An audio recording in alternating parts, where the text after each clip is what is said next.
जय श्री राम, जय श्री बालाजी महाराज। हमारे शरीर पर दूत महाराज की कृपा है या नहीं? हमारे संग बाबा के दूत है या नहीं?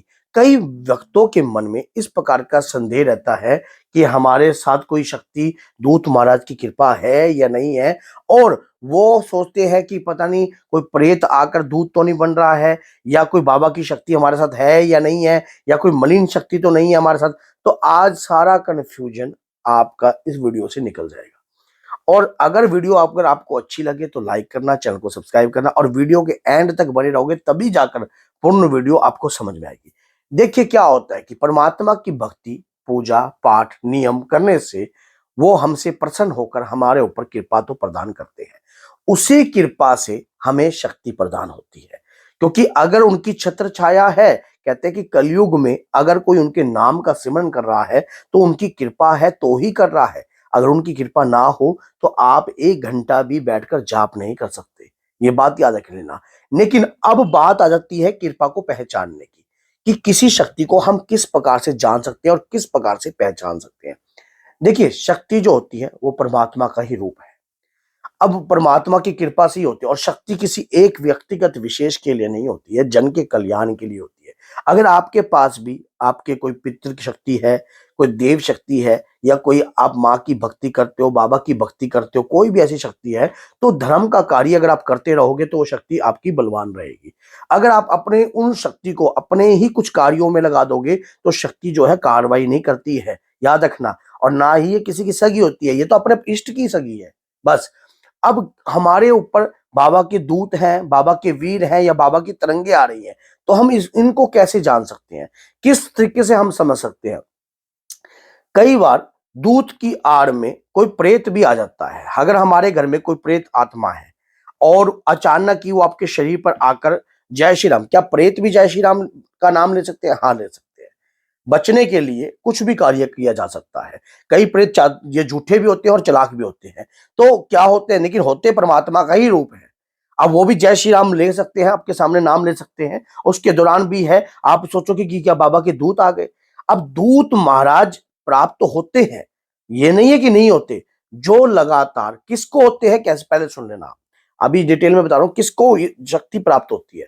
जो लगातार हनुमान जी की नित्य नियम बनाकर पूजा कर रहा है। 1 वर्ष हो गया, 6 महीने हो गए, 3 महीने हो गए, अब उसका मन नहीं टूट रहा।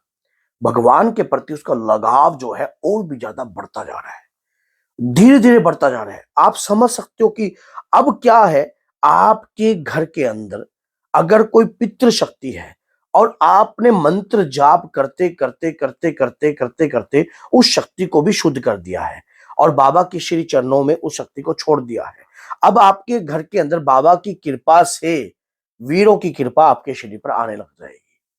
शुरुआती समय में बाबा की वीरों की कृपा आपको प्राप्त होती है। उस दौरान जब आपका लेवल बढ़ता जाता है जिस प्रकार की भक्ति से, जैसे मैंने बताया कि जब भक्त मंत्र जाप करता है, पूजा पाठ करता है, नित्य नियम करता है, तो उसका एक ओरा बनने लग जाता है। उसी प्रकार से बाबा की कृपा जिस भी इष्ट जिसकी आराध्या है वो सेवा कर रहे हैं, उनकी दूत, उनकी यक्षिनियां, उनकी योगनियां, उनकी कृपा उनके शरीर पर आने लग जाती है, उनकी तरंगे बनने लग जाती हैं शरीर के ऊपर। अब बात आ जाती है उन तरंगों को बारीकी रूप से समझना। इस समझने के लिए यहीं पर व्यक्ति मार खा जाता है। मान लीजिए पूजा के दौरान आपके शरीर का आगे पीछे हिलना, जब आप कंटिन्यू घर के अंदर रामायण का पाठ करते हो और रामायण का पाठ करते करते आपके शरीर से जोर से राम राम की आवाजें निकलने लग जाएं, जैसे कि जय जय सिया राम, श्री राम जय राम, जय जय राम, श्री राम जय राम, जय जय राम, ये नहीं कह सकते कि ये परमानेंटली दूत है। ये कार्य लगातार अगर हो रहा है, ये सबसे बड़ा पॉइंट समझना, लगातार कई समय से कम 90 दिन से ऊपर हो गया आपके साथ अगर ये कार्य हो रहा है, बाबा के वीरों की कृपा आपके शरीर पर आने लग गई है। बाबा के वीरों की कृपा आपके शरीर पर आने लग गई है। बाबा की दूत की कृपा अब आपको प्राप्त करनी है। लगातार आप भक्ति, उसके बाद अपनी भक्ति को और भी गुड रूप से बढ़ा दीजिए। लगातार माला का जाप कीजिए, नया मंत्र कोई ना उठाइए। अगर प्रभु राम जी के नाम की भक्ति करते रहोगे तो बाबा आपकी स्वयं की रक्षा करेंगे और धीरे धीरे धीरे धीरे धीरे आपके शरीर में कई प्रकार के बदलाव उत्पन्न होने लग जाएंगे। आपकी भूख भी बढ़ सकती है। आपका मन करता है हनुमान जी को चोला अर्पण करने का, चोला चढ़ाने का मन करता है। अब भक्ति के प्रति जो खिंचाव है वो कहीं गुना बढ़ गया है, थोड़ा नहीं, कहीं गुना। समझ गए? पहले आप आधा घंटा भक्ति करते थे, अब सारा दिन ही मन के अंदर राम नाम चलता रहता है। लेकिन ये समझ में नहीं आ रहा ये क्यों हो रहा है। मन के अंदर आज ऐसा लगता है कि जैसे भगवान ने मुझे चुन लिया है। एक अंदर से ना खुशी महसूस रहती है आपको अंदर से। जैसे ही आप हनुमान जी का स्वरूप देखते हो, आपके आंखों से आंसुओं की धाराएं नहीं रुकती है। कई बार तो ये आंसुओं की धाराएं इतनी निरंतर बहती हैं कि जिसकी कोई आप कल्पना भी नहीं कर सकते। मतलब एक ऐसा प्रेम अंदर से उत्पन्न हो रहा है कि प्रभु ने मुझे चुन लिया है, अब मैं उनकी सेवा में निरंतर अपने जीवन को लगाऊंगा। देखिए, जिसके ऊपर शक्ति होती है उसमें अहंकार नहीं होता। अहंकार नाम की जो चीज है वो उसकी खत्म होने लग जाती है। उसके अंदर छल नहीं होता है। प्रभु भक्त निर्मल होते हैं, समझ गए, सरल होते हैं। तभी वो परमात्मा के प्यारे होते हैं, तभी वो बाबा के प्यारे होते हैं।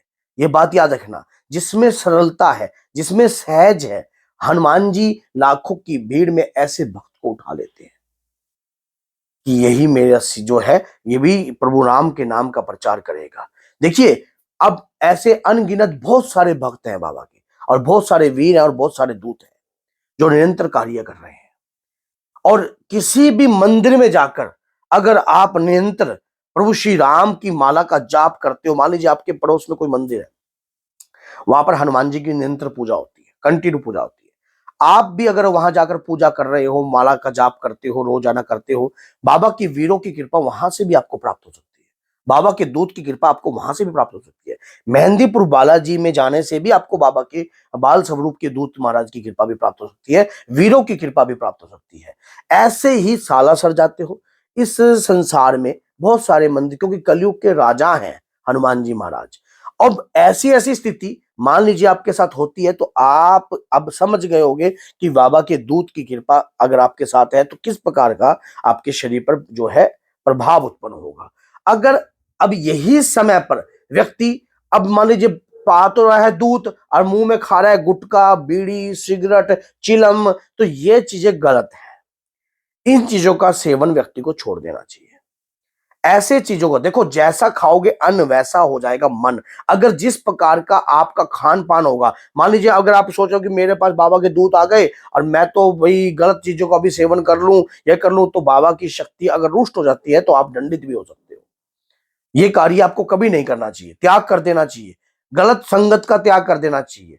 गलत संगत में आपको बैठना ही नहीं चाहिए। जहां पर गंदे लुच्ची वातावरण का माहौल बनता हो, ऐसे माहौल को आपको त्याग देना चाहिए। आपको प्रभु की भक्ति, क्योंकि आपको चुना गया है, परमात्मा ने स्वयं आपको चुना है और ये लाखों की भीड़ों से उठाए गए हो आप, तो इसलिए आप विशेष हो। प्रभु के नाम का सिमरन कर रहे हो और आपके अंदर जो उपज उत्पन्न हो रही है वो भी अलग है, क्योंकि हर व्यक्ति में ऐसी ऐसी किरणें उत्पन्न नहीं होती हैं। तो इसीलिए आप ये सोचिए कि आपके अंदर, अगर आपके अंदर ये भक्ति उत्पन्न हो रही है, अंदर से जो भक्ति उत्पन्न हो रही है, ये विशेष तौर पर उत्पन्न हो रही है, ये प्रभु की कृपा का प्रताप ही है जो ये भक्ति उत्पन्न हो रही है। तो इसीलिए आपको ये वीडियो शायद समझ में आ गई होगी। और अगर वीडियो अच्छी लगे तो लाइक करना, चैनल को सब्सक्राइब करना और बेल आइकन बटन को दबाना बिल्कुल भी मत भूलना। ऐसी ऐसी और भी प्यारी प्यारी वीडियो बनाने की पूर्ण कोशिश आपके लिए रहेगी। तो बोलिए जय सीताराम, जय माता।